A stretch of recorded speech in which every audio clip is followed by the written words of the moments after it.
सुखदेव सिंह गोगामेडी की गोली मारकर हत्या करने का मामला सामने आया है। बड़ी खबर है, श्यामनगर थाना इलाके में गोली मारी गई है। इस वक्त की बड़ी खबर पत्रकार टीवी पर आप देख पा रहे हैं।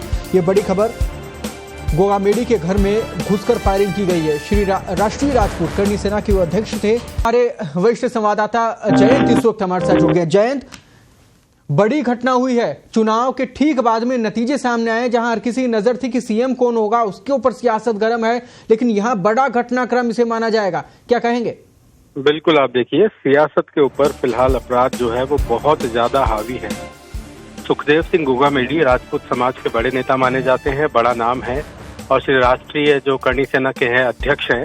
इस खबर की, इस घटना की जैसे ही जानकारी सोशल मीडिया के जरिए फैल रही है, बड़ी संख्या में लोग जयपुर की तरफ आ रहे हैं, राजस्थान भर से, ऐसा पुलिस को इनपुट मिल रहा है। सबसे पहली बात। दूसरी बात, यह घटनाक्रम करीब 1:30 बजे बाद का बताया जा रहा है। घर पे सुखदेव सिंह मौजूद थे, उनका गनर मौजूद था, परिवार के कुछ लोग भी थे, लेकिन इसके बीच में अचानक 4 लोग घर में घुसते हैं, अंधाधुंध फायरिंग करते हैं। बताया जा रहा है कि 4 गोली सुखदेव सिंह को लगी है, 2 गले के पास लगी है, 2 चेस्ट के नजदीक पे लगी है, और मौके पे ही उनका निधन हो गया था। लेकिन फिर भी उनको मेट्रोमास हॉस्पिटल में ले जाया गया। काफी देर तक कोशिश की गई, लेकिन कुछ देर के बाद डॉक्टर ने उनको मृत घोषित कर दिया। गनर है, उसका नाम नरेंद्र बताया जा रहा है, उसके भी गोली लगने की सूचना है, और इसके बाद एक राहगीर के भी गोली लगने की सूचना है, उसको भी एडमिट कराने के बारे में जानकारी मिल रही है। दरअसल ये हमलावर जो है, जब घर से भागे थे, हमलावर वहां आने से पहले स्कॉर्पियो लेके आए थे, उसके बाद पैदल ही घर से भागे, सुखदेव सिंह के घर के नजदीक एक गली में घुसे, वहां पर एक कार को रोकने की कोशिश की गन पॉइंट पे, लेकिन कार वाले ने कार दौड़ा दी शीशा ऊपर करके। उसके बाद एक स्कूटी सवार को रोका, उसने रुकने में आनाकानी की तो उससे गोली मारी गई है। उस व्यक्ति को हॉस्पिटल में भर्ती कराया गया है। उसके बाद 3 बदमाश उस स्कूटी पे बैठ के भागे हैं। वे फिलहाल गलियों में ओझल है। पूरे क्षेत्र को छावनी बनाया गया है, मेट्रोमास हॉस्पिटल को छावनी बना दिया गया है। पूरे घर में और मेट्रोमास हॉस्पिटल में करीब 1000 पुलिसकर्मी मौजूद हैं। बड़ा घटनाक्रम हुआ है जयपुर में उस समय जब नई सरकार बनने का, नया मुख्यमंत्री चुनने का समय चल रहा है। बिल्कुल जयंत, ये अपने आप में बड़ा मामला जरूर है, क्योंकि जहां एक तरफ सरकार का फोकस होना चाहिए था मुख्यमंत्री को लेकर, लेकिन यहां बड़ा घटनाक्रम हो गया। आपने कहा कि छावनी में तब्दील हो चुका है, बिल्कुल सही बात है, छावनी में तब्दील होना भी चाहिए, क्योंकि वहां दिन दहाड़े इस प्रकार की घटना हो गई और कानो कान किसी को उस समय खबर तक ना लगी। कौन थे वो लोग? सीसीटीवी फुटेज क्या अभी तक सामने आ पाई? क्या अभी तक कुछ स्थिति साफ हो पाई कि वो लोग कौन थे? किसी ग्रोह से थे? कोई रंजिश थी? कोई और कारण था? क्या कुछ समझ में आया अभी तक? पुलिस की तरफ से क्या कुछ कहना है इस घटनाक्रम को लेकर? देखिए, कोई भी पुलिस ऑफिसर जो है, फिर चाहे वो SHO हो, एडिशनल DCP हो, DCP हो, यहाँ तक कि कमिश्नर हो, अभी तक किसी भी तरीके का उन्होंने बयान जारी नहीं किया है। लेकिन दबे जवान में यह बताया जा रहा है कि ना तो ये इसको गैंग वॉर कहा जा सकता है, ना इसे कोई रंजिश बताया जा रहा है। ये जरूर है कि किसी तरह की पुराना कोई घटनाक्रम हो, उसका बदला लेने की इस तरीके की घटनाएं की गई हो, इस तरीके से मर्डर किया गया हो। लेकिन सबसे बड़ी बात आप ये देखिए कि ये घटना उस समय हुई है जब जयपुर में मुख्यमंत्री चुनने की कवायद बेहद तेज है, और किसी भी क्षण, आज रात तक, कल सुबह तक जल्द से जल्द मुख्यमंत्री चुनने की कवायद चल रही है। उस बीच में घटनाक्रम हुआ है। दोनों चीजों को फिलहाल कोरिलेट नहीं किया जा सकता, लेकिन कहीं ना कहीं दोनों चीजें मिलती हुई दिख रही हैं। बिल्कुल जय, सवाल तो उठेंगे। इस प्रकार की घटना हो जाना, वो भी राजधानी में, पूरे राजस्थान के प्रशासन पर भी सवाल उठाता है। लेकिन जयंत, इसमें यह भी देखना होगा, आज 5 तारीख है, आचार संहिता की जो खत्म होने की तारीख थी वो 5 तारीख थी, तो ऐसे में हथियार किसी के पास पहुंचना, वो भी राजधानी में, और हथियार लेकर किसी के घर वो पहुंच जाए और उस पर हमला कर दे, तो ऐसे में पुलिस क्या कर रही थी? आचार संहिता का क्या रहा? बिल्कुल, आप ये देखिए, आचार संहिता आज शाम को खत्म होनी थी, ये सही है, लेकिन आचार संहिता के दौरान अधिकतर वो लोग हथियार जमा कराते हैं जो लीगल हों या किसी तरीके से उनके पास हथियार देखे गए हों। इस तरीके की जो घटनाएं होती हैं उनमें अक्सर अवैध हथियार जो है उनका इस्तेमाल होता है। इस घटना में भी लगभग वही हुआ है, मर्डर हुआ है, बड़ी घटना हुई है, 7 से 8 गोलियां चली है, पुलिस को कानो कान खबर तक नहीं लगी है, ये बिल्कुल सही है। लेकिन अब तमाम पुलिस ऑफिसर्स मौके पर हैं, फॉरेंसिक टीम्स मौके पर है, डॉग स्क्वाड को मौके पर बुलाया गया है। हर वो क्षण, हर वो पल उसको चेक किया जा रहा है जो 1:30 बजे से लेकर 2 बजे के बीच में गोगामेडी के घर पे हुआ है।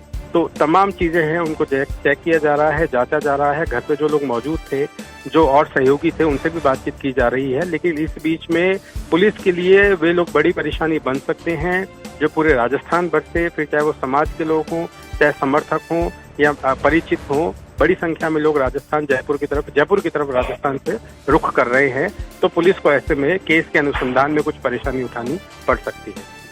जयंत, इस घटनाक्रम को लेकर जहां पुलिस अब तफ्तीश कर रही है, सारी स्थितियों को जांच में जुटी हुई है, लेकिन क्या किसी राजनेता की या किसी जनप्रतिनिधि की प्रतिक्रिया अभी तक इसको लेकर आई है?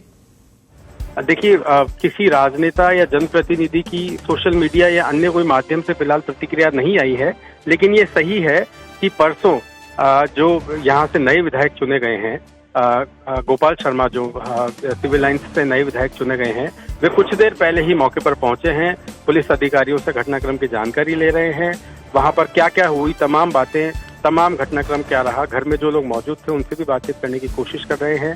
हालांकि उस इलाके को पुलिस ने फिलहाल सील कर दिया है। फॉरेंसिक्स के जो साइंटिस्ट वगैरह हैं और उनके जो सहयोगी हैं वो वहां मौजूद हैं, जांच पड़ताल कर रहे हैं।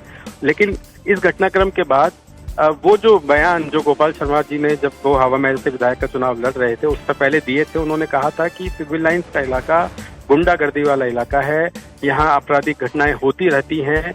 अब उनके विधायक बनने के बाद दूसरे ही दिन ये बड़ा घटनाक्रम है। चीजें फिलहाल फिर मैं कहता हूँ चीजें कोरिलेट नहीं की जा सकती, लेकिन कहीं ना कहीं जुड़ती हुई दिखाई दे रही है। बिल्कुल जयंत, राजनीतिक कारण है, कोई रंजिश थी या फिर और कोई कारण या फिर किसी और वजह से हत्या हुई है, वो स्थिति अभी तक साफ नहीं हो पाई है। लेकिन यहाँ ये जरूर है कि प्रशासन पर सवाल उठते हैं। जयंत, इससे पहले भी बड़े घटनाक्रम हुए और राजस्थान में जिस प्रकार से चुनावी प्रचार हुआ जयंत, लगातार अपराध एक बहुत बड़ा मुद्दा रहा। खुद प्रधानमंत्री जब यहां पर पहुंचे तो उन्होंने राजस्थान में जो हुए अपराध उनका जिक्र यहां पर किया। तो ऐसे में आज का एक घटनाक्रम फिर किस ओर इशारा करता है? बिल्कुल, आप सही कह रहे हैं। देखिए, चाहे प्रधानमंत्री हो, चाहे केंद्रीय मंत्री अमित शाह हो, रक्षा मंत्री राजनाथ सिंह हो, आदित्यनाथ योगी हो या भारतीय जनता पार्टी के और कोई सीनियर लीडर, जयपुर में, राजस्थान में, जिलों में, जगह जगह जहां भी उन्होंने सभाएं की, जहां रैलियां की, हर सभा में, हर रैली में अपने भाषण के दौरान अपराध का नाम हर नेता ने जरूर लिया। अपराध राजस्थान में रोकना बड़ी चुनौती बताया, फेलियर बताया कांग्रेस पार्टी का, मुख्यमंत्री अशोक गहलोत का अपराध को रोकने के मामले में।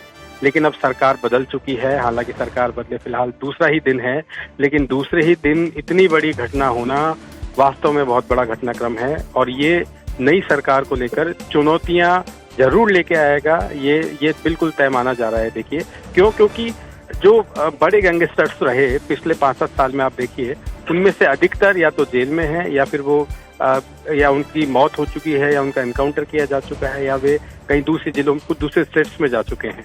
तो इस इतनी बड़ी घटनाक्रम को अंजाम देने के लिए किस जगह पर, किस स्थिति में तैयारियां की गई होंगी, किस तरीके से घटनाक्रम हुए होंगे, ये एक चैलेंज है पुलिस के लिए और आने वाली नई सरकार के लिए कि इस तरीके के घटनाक्रम ना हो, इन्हें कैसे काबू में किया जाए। जयंत, अब इसमें क्या हो सकता है, क्या स्थिति हो सकती है? पहला कदम क्या होगा? छावनी में तब्दील हो गया है, पुलिस वहां पर मौजूद है, लेकिन जब 3 लोग स्कूटी पर सवार होकर दिन दहाड़े भाग जाते हैं तो ऐसी परिस्थिति में अब क्या, जनता किसके भरोसे?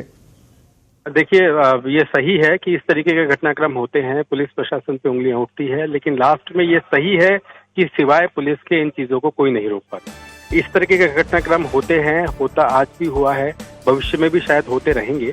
लेकिन इतने बड़े पब्लिक को, इतने बड़े मास को काबू करने के लिए जो पुलिस बल है वो एक अनुपात के हिसाब से जितना होना चाहिए, राष्ट्रीय स्तर के अनुपात के हिसाब से जितना होना चाहिए उतना नहीं है। यह बिल्कुल सही है। राजस्थान में रहे इस आज के घटनाक्रम की अगर बात करें, इस घटनाक्रम में फिलहाल फॉरेंसिक्स की टीमें जुटी हुई है।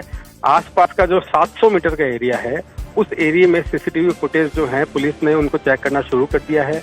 जिन गलियों से वो लोग निकले हैं वहां पर लोगों से पूछताछ की जा रही है। पुलिस का ये मानना है कि जिस स्कूटी से वो लोग गए हैं, वो मैं बता दूं दर्शकों को, नीले रंग की स्कूटी है।